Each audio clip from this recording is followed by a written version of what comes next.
Tonight on Scenes of Crime, collecting the clues. There's a print on the top, which I'll take. And gathering the evidence. Best to take it from the edge of the stain. One way or another. Go, go, go! Catching the criminals on Scenes of Crime tonight at 10:50 on Meridian. This is Meridian Tonight.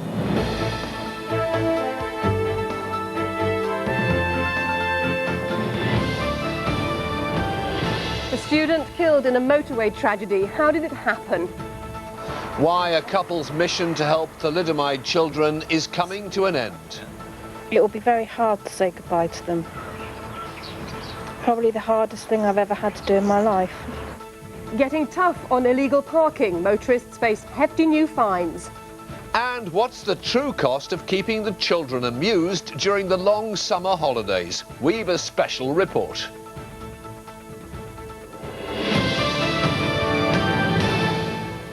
Good evening. What was he doing on the motorway? That's the unanswered question tonight as police continue their investigation into the death of a 21-year-old student on the M27. Damien Whitfield was killed while he was running along the eastbound carriageway of the M27 between junctions 8 and 9 in the early hours of yesterday morning. Several worried motorists rang Hampshire police after seeing Damien in the road. Tragically, one of the cars that hit him was a police car responding to the emergency calls.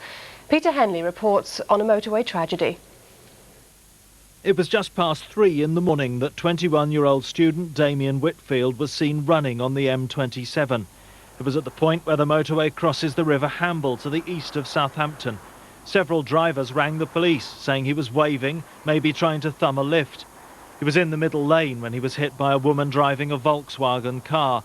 Minutes later, a police patrol car sent to help ran over the body lying in the road. He was then struck again by a white van.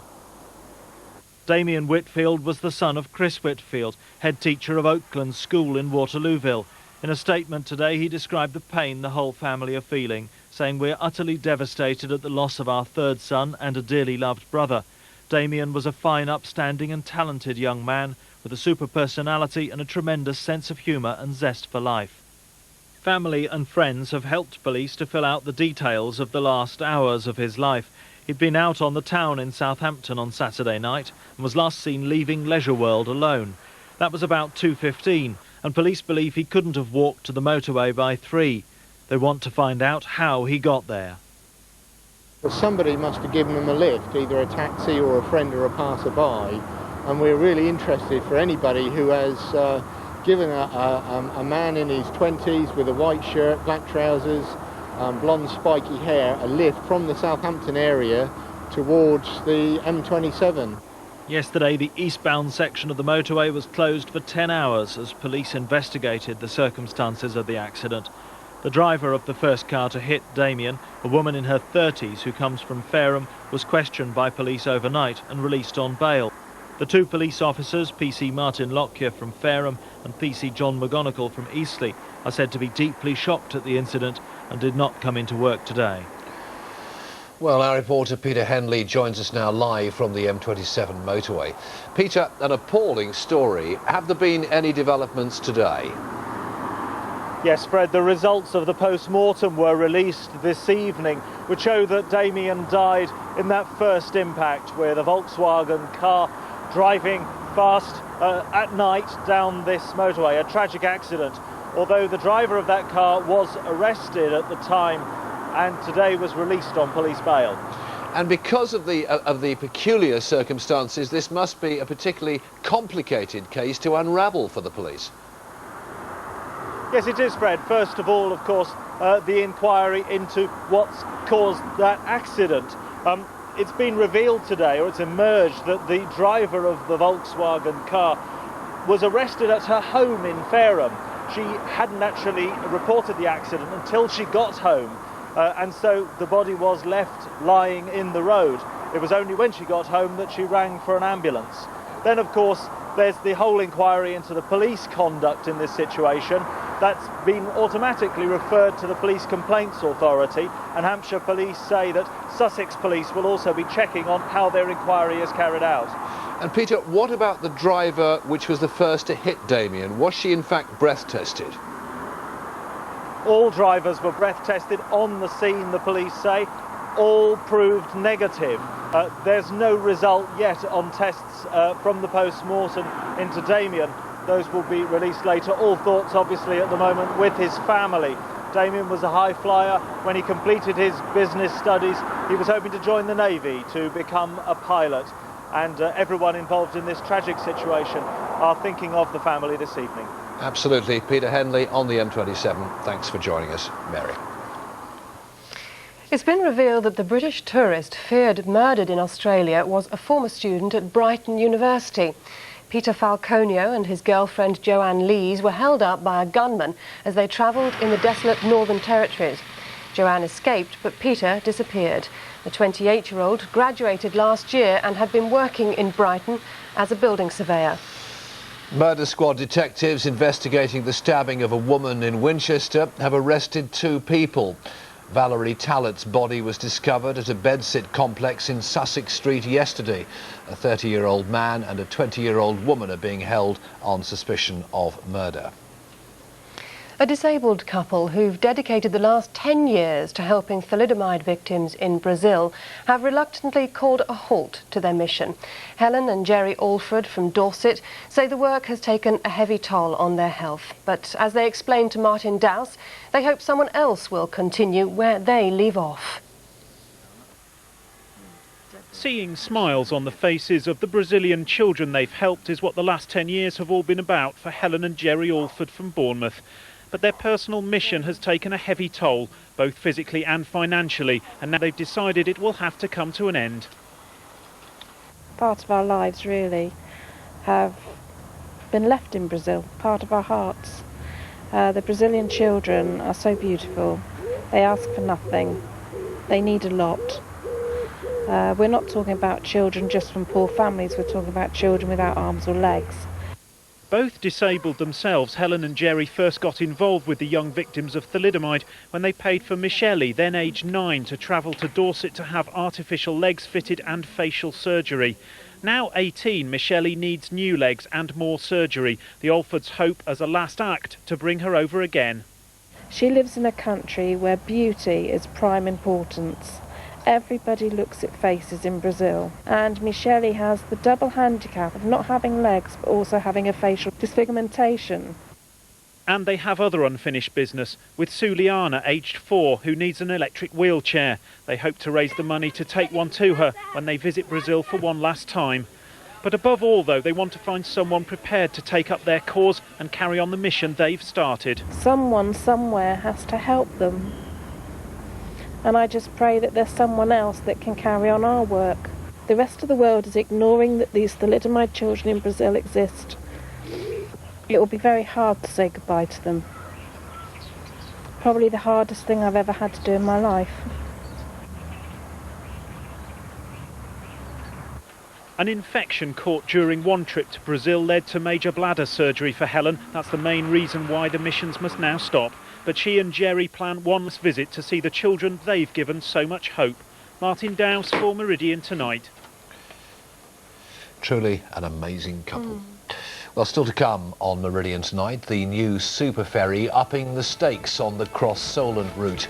The details coming up shortly. First, more news. A Hampshire man has been ordered to pay more than £5,000 in fines and compensation for safety breaches on the London Underground. Signals manager David Elkington from Lymington was ordered to pay the money to 13 workers by a judge at Blackfriars Crown Court. It follows a string of incidents in which workers were exposed to electrical currents while they mended the rail tracks. 6 men have appeared before magistrates in Southampton after an incident in Winchester Road in Shirley last Friday. The men from the Manchester and Birmingham areas are charged with various offences, including threats to kill, attempted kidnap and aggravated burglary. Hospital workers in Southampton have been holding a demonstration over the controversial cost of living allowance. Support staff say it's unfair that the new benefit is only available to nurses and trained medical staff. A tough new campaign against motorists who park illegally has been launched today in Brighton and Hove. There are now twice the number of parking wardens on the streets and fines have been dramatically increased. It's all part of a plan by the City Council to improve access for shoppers and the emergency services. But as James Trollope reports, today's introduction didn't go quite as planned. Richard Norman was one of the first to suffer under Brighton's new stricter parking regime. The £60 isn't too good on a Monday morning. I mean, that's really it, isn't it? And I've got to move and I don't know where to park. Still, it could have been worse, as the owner of this car will eventually find out. From now on, vehicles parked dangerously risk being towed away. Brighton and Hove Council is determined to improve access for shoppers and the emergency services. But will the city's residents support the crackdown?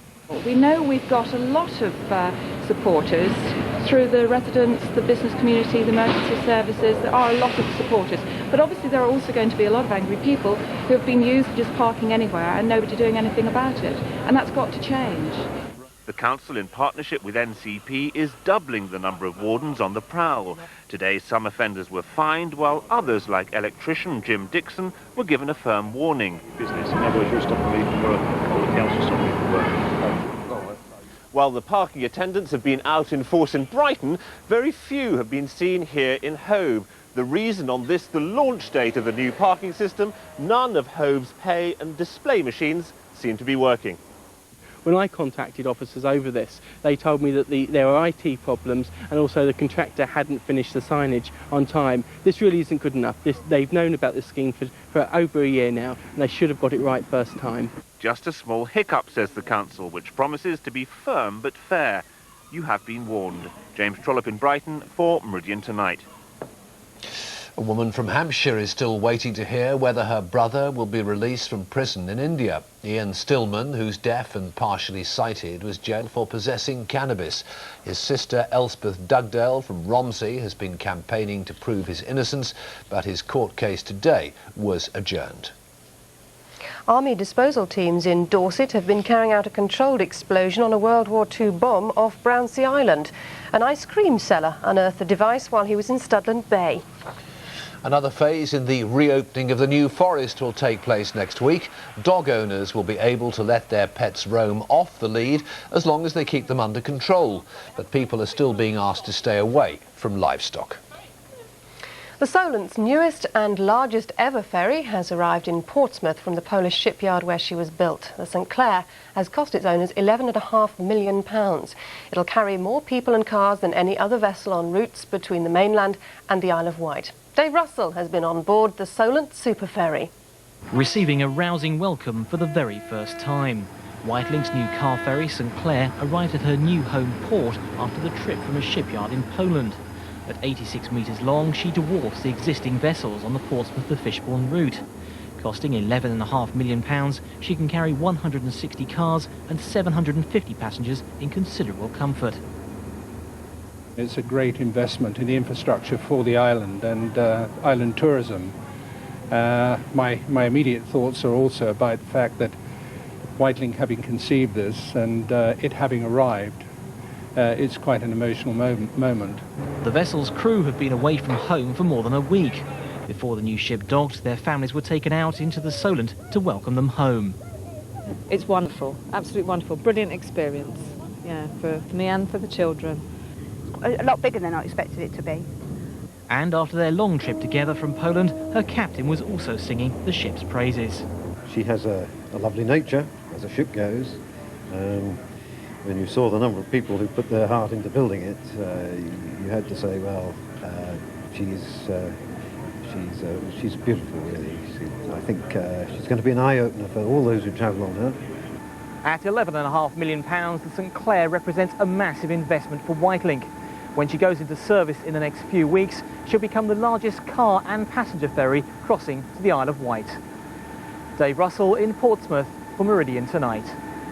I think he's very smart, actually. Very smart. A short break now. In part 2, Time's Up at the Dell. We meet the man who bought the Saints clock. Get it? Time's Up clock. You should do. You wrote it. And time's running out for the sunny weather, sadly. Martin Davis says it's all going to change. Plus, the cost of entertaining the kids. How much will you pay to keep them amused during the holidays? And getting carried away, a great scoop for these newlyweds.